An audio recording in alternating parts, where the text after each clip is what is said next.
Hi friends, എല്ലാവർക്കും ബഫിന്റെ പുതിയൊരു എപ്പിസോഡിലേക്ക് സ്വാഗതം. ഹായ് കുക്കി എപ്പിസോഡ് 4 ആണ് ഇന്ന് നമ്മുടെ ചാനലിൽ കാണാൻ പോകുന്നത്.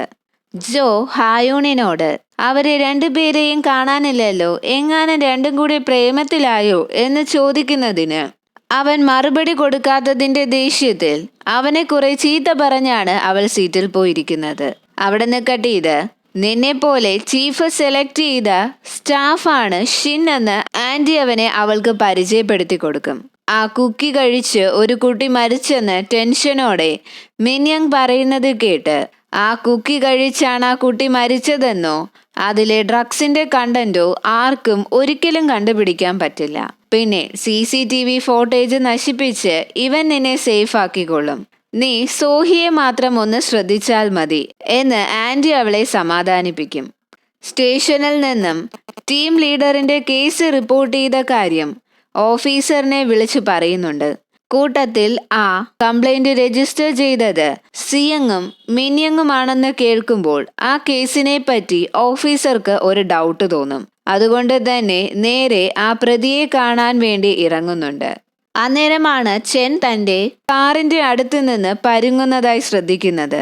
കാര്യം തിരക്കുന്നതും താഴെ വീണ ലൈറ്റർ എടുത്തതാണെന്നാണ് അയാൾ പറയുന്നത്. പോകാൻ നേരം സേഫായി പോകണം എന്ന മുന്നറിയിപ്പും കൊടുക്കുന്നുണ്ട്. പോലീസ് സ്റ്റേഷനിൽ എത്തുന്ന ടൈം ടീം ലീഡറിനെ ചോദ്യം ചെയ്യുന്നതും അയാൾ ആ കുക്കി കഴിച്ചതും ഇഷ്ടപ്പെട്ടതെല്ലാം എനിക്ക് കാണാൻ പറ്റി, അതൊരു സാധാ കുക്കി അല്ല, അതൊരു മാജിക് കുക്കിയാണ്. പക്ഷെ ഞാൻ ഈ പറയുന്നതൊന്നും ആരും വിശ്വസിക്കുന്നില്ല, എനിക്ക് വട്ടാണെന്നാണ് എല്ലാവരും പറയുന്നത്. ഞാൻ അവളെ ഉപദ്രവിക്കാനായി പോയതല്ല, ആ കുക്കി വാങ്ങാനാണ് പോയത്. സിയങ് ആണോ തന്നതെന്ന് ചോദിക്കുന്നത് കേട്ട് അവളല്ല, അവളുടെ അനിയത്തിയാണ് തന്നത്. സിയങ് ആളൊരു പാവമാണ്, പക്ഷേ അവളുടെ അനിയത്തി അങ്ങനെയല്ല. അന്ന് രാത്രി ഓഫീസർ സിയങ്ങിനെയും അനിയത്തിയെയും അന്വേഷിച്ച് വീട്ടിലേക്ക് വരുന്നത് സിയങ് ജോലി പെർമനന്റ് ആയ സന്തോഷം സെലിബ്രേറ്റ് ചെയ്യാൻ റെഡിയായി ഇരിപ്പുണ്ടായിരുന്നു. ഓഫീസർ ആ കുക്കി കാണിച്ച് ഈ കുക്കിക്ക് വേണ്ടിയാണ് ടീം ലീഡർ അന്ന് ഇവിടെ വന്ന് ബഹളം വെച്ചത്. ഇതൊരു സാധാ കുക്കിയല്ല, പക്ഷേ ഇപ്പോൾ എൻ്റെ കയ്യിലുള്ള ഈ കുക്കി ഒരു സാധാ കുക്കിയാണ്. പക്ഷേ ഇതേ നിറത്തിലും ഇതേ ഷേപ്പിലുമുള്ള മറ്റൊരു കുക്കി കൂടെയുണ്ട്. ആ കുക്കിയിൽ ഡ്രഗ്സ് അടങ്ങിയിട്ടുണ്ട്. നിന്റെ അനിയത്തി അന്ന് കൊണ്ടുവന്നത് അതുപോലുള്ളൊരു കുക്കിയാണ്. ഇതൊക്കെ കേട്ട സിയങ് അതൊരു സാധാ കുക്കിയാണെന്ന് പോലീസുകാർ തന്നെ പറഞ്ഞതാണ്, പിന്നെന്തിനാണ് അതിന്റെ പേരിൽ എൻ്റെ അനിയത്തിയെ പിന്നെയും ഇങ്ങനെ കുറ്റക്കാരിയാക്കാൻ ശ്രമിക്കുന്നത് എന്ന് പറഞ്ഞ് ദേഷ്യപ്പെടുന്നുണ്ട്. ഈ കുക്കി കിട്ടാൻ കാരണം നിന്റെ അനിയത്തിയാണ്. ടീം ലീഡറിന്റെ കേസിലും ആ കുട്ടിയുടെ മരണത്തിലും നിന്റെ അനിയത്തിക്ക് പങ്കുണ്ടെന്ന് പറയുന്നത് കൂടി കേൾക്കുമ്പോൾ അവൾക്ക് നല്ല ദേഷ്യം വരുന്നുണ്ട്. ടീം ലീഡറിന്റെ സ്വഭാവത്തെ പറ്റി നിങ്ങൾക്ക് എന്തറിയാം? അയാൾ പറയുന്നത് കേട്ട് എൻ്റെ അനിയത്തിയെ കള്ളിയാക്കാൻ നോക്കുകയാണോ? നിങ്ങൾക്കൊന്നും ഒരു മാറ്റവുമില്ല. സിയങ്, നീ എന്തിനാണ് ഇത്രയും മേക്കപ്പ് ഇടുന്നത്, ചെറിയ സ്കേർട്ട് ഇടുന്നത്? അച്ഛനെ കാണിക്കാനാണോ? ഇഷ്ടമല്ലെങ്കിൽ നേരത്തെ പോലീസിനെ വിളിക്കാത്തെന്താണ് എന്നിങ്ങനെ 4 വർഷം മുന്നേ അവൾക്ക് പോലീസുകാരിൽ നിന്നും നേരിടേണ്ടി വന്ന മോശം അനുഭവം എണ്ണി എണ്ണി പറഞ്ഞ് അവൾ വാതിലടയ്ക്കും. ഓഫീസർ ആ കുക്കി കഴിച്ചാൽ എന്തൊക്കെ മാറ്റമാണ് സംഭവിക്കുന്നതെന്നും 2 കുക്കിയിൽ കൂടുതൽ കഴിച്ചാൽ മരിച്ചു പോകും എന്നൊക്കെ അവളെ പറഞ്ഞ് മനസ്സിലാക്കാൻ ശ്രമിക്കുന്നുണ്ട്. പക്ഷെ അവൾ അതൊന്നും കേൾക്കാൻ തയ്യാറല്ല. അന്നേരം ഹായൂണിനോടൊപ്പം കമ്പൈൻ സ്റ്റഡി നടത്തുകയാണ്.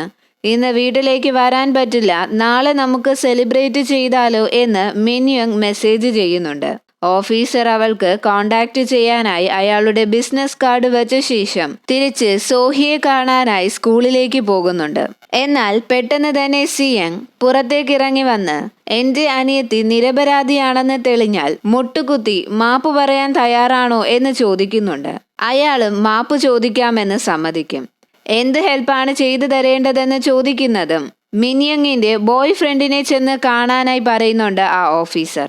അതിനുശേഷം ഹായൂണിനെ മീറ്റ് ചെയ്യുന്നതും ക്ലാസ് കഴിഞ്ഞ് നേരത്തെ വീട്ടിലെത്തിയ കാര്യം അറിയുന്ന അവൾക്ക് അനിയത്തി പറഞ്ഞത് കള്ളമാണെന്ന് മനസ്സിലാകും. സംസാരത്തിനിടെ ആ കുക്കി എങ്ങനെയാണ് ഉണ്ടാക്കാൻ പഠിച്ചത്, എനിക്കും ഉണ്ടാക്കാൻ പഠിക്കണം എന്ന് അവനോട് ആ കുക്കി ഉണ്ടാക്കിയത് അവനാണോ എന്നറിയാനായി പോലീസുകാർ പറഞ്ഞതനുസരിച്ച് ചോദിക്കുന്നുണ്ട്. സോഹിക്ക് സുഖമില്ലെന്ന് അറിഞ്ഞ് ഡയറക്ടർ അങ്ങോട്ടേക്ക് വരുന്നുണ്ട്. മോളെന്തിനാ ഇങ്ങനെ ടെൻഷൻ അടിക്കുന്നത്? എസ് ക്ലാസ്സിലേക്ക് അഡ്മിഷൻ കിട്ടിയില്ലേ? ഇനി എല്ലാം ശരിയാകുമെന്ന് സമാധാനിപ്പിക്കുന്നുണ്ട് അമ്മ. സ്ട്രെസ് കാരണം തലകറങ്ങി വീണതെന്നാണ് അവർ കരുതുന്നത്. ഇവിടെ പോലീസ് ഓഫീസർ സോഹിയെ വന്ന് കാണുന്നതും ഇയാളാണ് ഞാൻ എസ് ക്ലാസ്സിലേക്ക് അഡ്മിഷൻ കിട്ടാൻ വേണ്ടി സൂജിങ്ങിനെ കൊന്നതെന്ന് പറഞ്ഞ് എന്നെ ഹറാസ് ചെയ്തത്. അതുകൊണ്ടാണ് ഞാൻ തലകറങ്ങി വീണതെന്ന് പറയുന്നത് കേൾക്കുന്ന അവളുടെ പാരൻസ് അയാൾ പറയുന്നതൊന്നും കേൾക്കാൻ പോലും തയ്യാറാകില്ല. അപ്പോഴേക്കും സിയങ് വിളിച്ച് ആ കുക്കി അവനാണുണ്ടാക്കിയത്, അവന്റെ അച്ഛൻ ഒരു ബേക്കറി നടത്തുകയാണ്. അന്നേരം അവളുടെ മുഖത്ത് അനിയത്തിയല്ല തെറ്റുകാരി എന്ന് തെളിയിച്ച ഒരു സന്തോഷം കാണാം. വീട്ടിലെത്തുന്നതും സോഹിയോട് അവളുടെ അച്ഛൻ, നീ ആ പോലീസിന്റെ കാര്യമോർത്ത് ടെൻഷൻ അടിക്കണ്ട, ഇപ്പോ നീ ഇരുന്ന് പഠിക്ക്, അയാളുടെ കാര്യം ഞാൻ ഹാൻഡിൽ ചെയ്യാമെന്ന് പറഞ്ഞ് സമാധാനിപ്പിക്കുന്നുണ്ട്. അവൾ പഠിക്കാനായി ബുക്ക് എടുത്തു വെക്കുന്ന ടൈം പിന്നെയും ആ കുക്കിയുടെ ഓർമ്മ വരുന്നതും അവൾ ആ കുക്കി എടുത്ത് കഴിക്കുന്നുണ്ട്. അന്നേരം അവളുടെ കണ്ണും മഴവില്ലിന്റെ നിറം വരികയും കൂട്ടത്തിൽ വല്ലാത്തൊരു ചിരി ചിരിക്കുന്നതും കാണിച്ച് കട്ട് ചെയ്താൽ പിന്നീട് അവളുടെ ഇമാജിനേഷൻ ആണ് കാണിക്കുന്നത്. ക്ലാസ്സിൽ അവളെക്കാളും കൂടുതൽ മാർക്ക് വാങ്ങിയ ഓരോരുത്തരെയായി സ്കെയില് കൊണ്ട് കുത്തി വീഴ്ത്തും.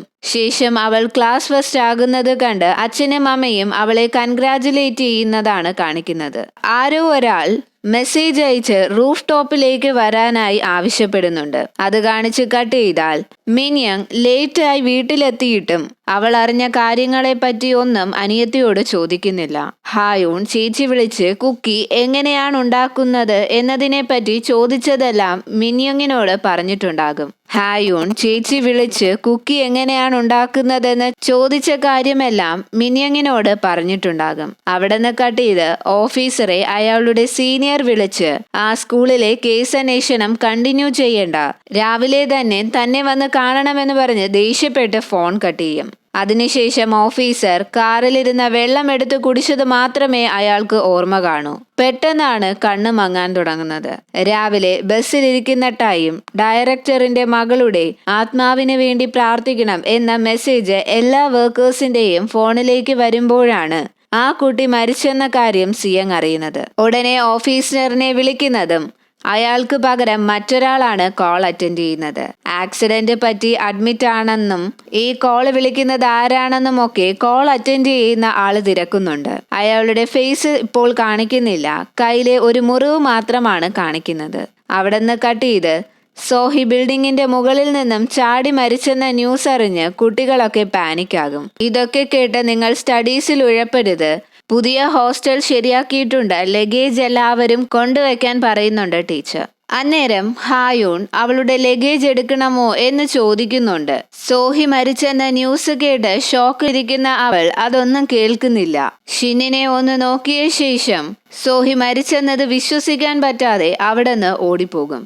ഷിന്നും അവളുടെ ബാഗ് എടുക്കാനായി നിർബന്ധം കാണിക്കുന്നത് കണ്ട് ജോ ഇവന്മാരെന്താണ് ഇവളുടെ പെട്ടി എടുക്കാൻ ഇങ്ങനെ അടിപിടി കൂടുന്നതെന്ന കൺഫ്യൂഷനിലാണ്. ഇന്നേരം ഷിൻ നിനക്ക് അവളെ ഇഷ്ടമാണോ എന്ന് ഹായൂണിനോട് ചോദിക്കുന്നുണ്ട്. ഇല്ലെന്ന് അവന്റെ മറുപടി കേട്ട് ഫ്യൂച്ചറിലും അത് അങ്ങനെ തന്നെ ആയിരിക്കണം, എനിക്ക് അവളെ ഇഷ്ടമാണ്, എന്റെ വഴിയിൽ ഒരു തടസ്സമായി നിൽക്കരുത്, ഞാൻ അതിന് നിനക്ക് അങ്ങോട്ട് കാശ് തരാമെന്ന് പറയുന്നുണ്ട്. ചെൻ സ്കൂളിലേക്ക് വരുന്ന ടൈം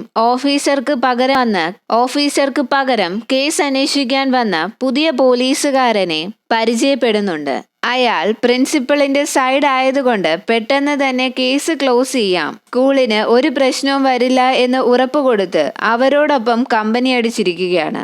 ഇന്നേരം ചെന്നിന്റെ കയ്യിലും നേരത്തെ കണ്ടതുപോലെ കയ്യിലൊരു മുറിവ് കാണാം. അവിടുന്ന് കട്ട് ചെയ്ത് മിനിയങ് ആ ആന്റിയെ പോയി കണ്ട് എനിക്ക് ചീഫിനെ കാണണം, അയാളെ കോണ്ടാക്ട് ചെയ്യാനുള്ള ഫോൺ നമ്പറെങ്കിലും താ, ഇങ്ങനെ ഓരോരുത്തരെയായി കൊന്നാൽ ഒരിക്കൽ നമ്മൾ ഉറപ്പായും പിടിക്കപ്പെടും, ഇതിൽ കുടുങ്ങാൻ പോകുന്നത് നമ്മളാണ്, എനിക്ക് ഈ സിറ്റുവേഷനെ പറ്റി അയാളോട് പറയണം, അയാളും ഇതെല്ലാം അറിയണമെന്ന് പറയുന്നതും അദ്ദേഹം ഇവിടെ നടക്കുന്നതെല്ലാം അറിയുന്നുണ്ട് എന്ന് അവിടുത്തെ ക്യാമറ നോക്കി പറയും.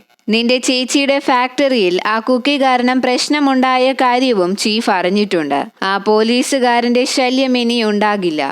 ആ പോലീസുകാരൻ നിന്റെ ചേച്ചിയെ കാണാൻ വന്ന വഴിക്കാണ് ആക്സിഡന്റ് പറ്റിയതെന്ന് നിനക്കറിയാമോ എന്ന് ചോദിക്കുന്നത് കേട്ട് അവളൊന്ന് ടെൻഷൻ ആകുന്നുണ്ട്. അവിടെ നിന്ന് കട്ട് ചെയ്ത് ഇവിടെ ഫാക്ടറിയിലെത്തുന്ന സിയങ് അപ്പോഴും മൂഡ് ഓഫ് ആണ്. നിന്റെ പോസ്റ്റ് ഇപ്പോൾ പെർമനന്റ് ആയില്ലേ, പിന്നെ എന്തിനാണ് ഇങ്ങനെ വിഷമം അഭിനയിക്കുന്നത് എന്ന് ആ കൊളീഗ് പിന്നെയും ചൊറിയുന്നുണ്ട്. പക്ഷേ അതിന് മറുപടി ഒന്നും കൊടുക്കാതെ പോകും. ജോലി ചെയ്യുന്ന സമയത്തും അവൾക്ക് യാതൊരു സമാധാനവുമില്ലാതെ മിന്യങ്ങിന്റെ സ്കൂളിലേക്ക് പോകുന്നുണ്ട്.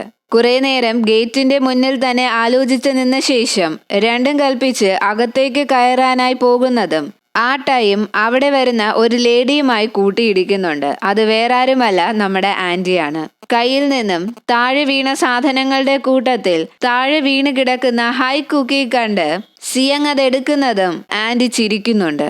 അങ്ങനെ ഇത് കാണിച്ചാണ് ഇന്ന് നമ്മുടെ എപ്പിസോഡ് അവസാനിക്കുന്നത്. സിയങ് അവരുടെ വലയിൽ വീഴുമോ ഇല്ലയോ എന്നുള്ളതും ബാക്കി എന്താണ് സംഭവിച്ചതെന്നതും നമുക്ക് അടുത്ത എപ്പിസോഡിൽ കാണാം. അപ്പോൾ വീഡിയോ എല്ലാവർക്കും ഇഷ്ടപ്പെട്ടാൽ ലൈക്ക് ചെയ്യുക, ഷെയർ ചെയ്യുക, സബ്സ്ക്രൈബ് ചെയ്യുക.